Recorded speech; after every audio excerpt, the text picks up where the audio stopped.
નમસ્કાર મિત્રો અને વડીલો, તમારું બધાનું ગુજરાતી સ્ટોરી ચેનલમાં સ્વાગત કરું છું. દાદુ, સફળ કેમ થવાય?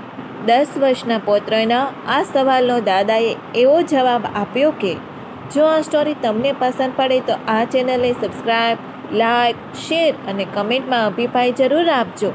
બાજુમાં રહેલ બેલ આઇકનને જરૂર ઓન કરજો જેથી તમને અવનવી સ્ટોરી સાંભળવા માટે નોટિફિકેશન મળતી રહે. એક નાનકડો છોકરો હતો. આશરે 10 થી 12 વર્ષ જેટલી ઉંમર હતી.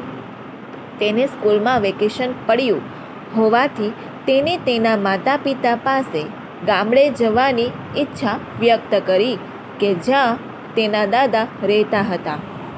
માતા પિતાએ કહ્યું કે આપણે ગામડે જઈ આવીએ, પરંતુ 2 દિવસમાં પાછા આવી જશું. અને તે લોકો ગામડે જવા નીકળી ગયા. ગામડે પહોંચીને દાદાને બધા મળ્યા અને સાથે ભોજન કર્યું ને ખૂબ મજા કરી. એટલામાં ટીવી પર મોટા માણસો વિશે જણાવવામાં આવતું હતું અને કરોડપતિઓ વિશે ચર્ચાઓ થતી હતી. એટલે છોકરાએ પૂછ્યું કે દાદા, આ બધા લોકો જે કરોડપતિઓ થાય છે તે એવું શું કરે છે કે જે આટલા બધા સફળ થઈ શકે છે? દાદાએ કહ્યું, તું મારી સાથે ચાલ. દાદા તેને બજારમાં લઈ ગયા. બજારમાં જઈને 2 એક સરખા નાના નાના છોડ ખરીદ્યા. પછી ઘરે આવીને એક છોડને ઘરની બહાર રાખ્યો અને બીજા છોડને ઘરની અંદર કુંડામાં રાખી દીધો.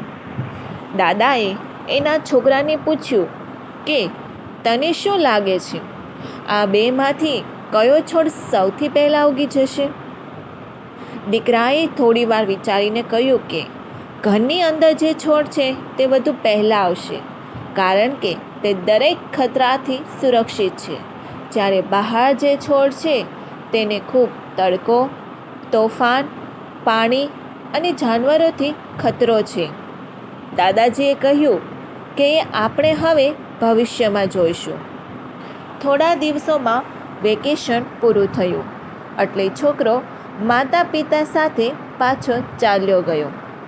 ધીમે ધીમે સમય વીતતો ગયો અને જોતજોતામાં પાછું તેને વેકેશન પડ્યું. આ વખતે વેકેશનમાં તે પાછો ગામડે આવ્યો અને ગામડે આવીને પહેલો સવાલ દાદાજીને એ પૂછ્યો કે દાદાજી, પહેલાં આપણે 2 છોડ વાવ્યા હતા તે ક્યાં છે? દાદાએ છોકરાને એ જગ્યા પર લઈ ગયા જ્યાં તેને કુંડું રાખ્યું હતું. કુંડામાં રાખેલો એ છોડ હવે મોટો થઈ ગયો હતો. છોકરો એ છોડને જોઈને તરત બોલ્યો કે મેં તમને પહેલાં જ કહ્યું હતું કે આ છોડ વધુ જલ્દી ઉગશે અને સફળ થશે. આ સાંભળીને દાદાએ કહ્યું કે તું આટલી જલ્દી નિર્ણય ન લે. હજી આપણે પહાડનો છોડ જોવાનો બાકી છે.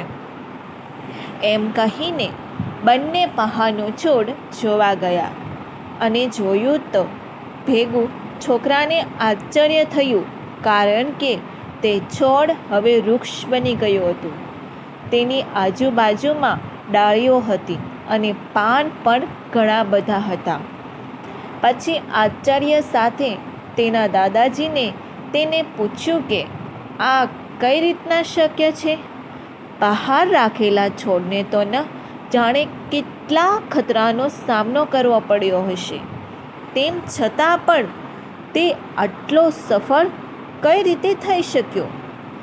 દાદાએ કહ્યું કે બહાર રાખેલા છોડ પાસે આઝાદી હતી. એ જેટલું ઈચ્છે એટલી એના મૂળને ફેલાવી શકતો હતો. એ જેટલું ઈચ્છે એટલી એની શાખાઓ લાંબી કરી શકતો હતો. અને અંદર રાખેલા છોડ પાસે સહી સલામત એક જ વિકલ્પ હતો, જેના કારણે તે આટલો સફળ થઈ શક્યો નહીં અને પોતાની ક્ષમતાઓનો ઉપયોગ કરી શક્યો નહીં. આપણા દરેક માણસમાં ક્ષમતાઓ સરખી જ આપેલી છે, પરંતુ અમુક લોકો તેના કમ્ફર્ટ ઝોન એટલે કે સુરક્ષિત કવચમાંથી બહાર જ નથી નીકળતા અને તેઓ કંઈ નવું દુનિયામાં કરતા જ નથી, જેથી ઘણી વખત તેઓ સફળ થતા નથી.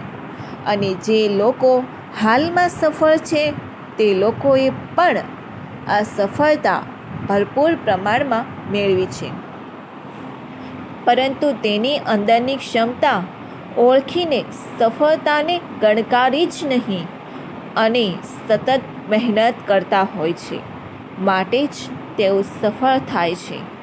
દુનિયામાં લગભગ 1% એવા માણસો હશે જે પહેલાં બહારના છોડ જેવા છે અને તે સફળ થાય છે. જો તમને આ સ્ટોરી પસંદ પડી હોય તો દરેક લોકો જોડે શેર કરજો. આવી સ્ટોરી સાંભળવા માટે આ ચેનલને સબસ્ક્રાઈબ, લાઈક, શેર અને કમેન્ટમાં અભિપ્રાય જરૂર આપજો.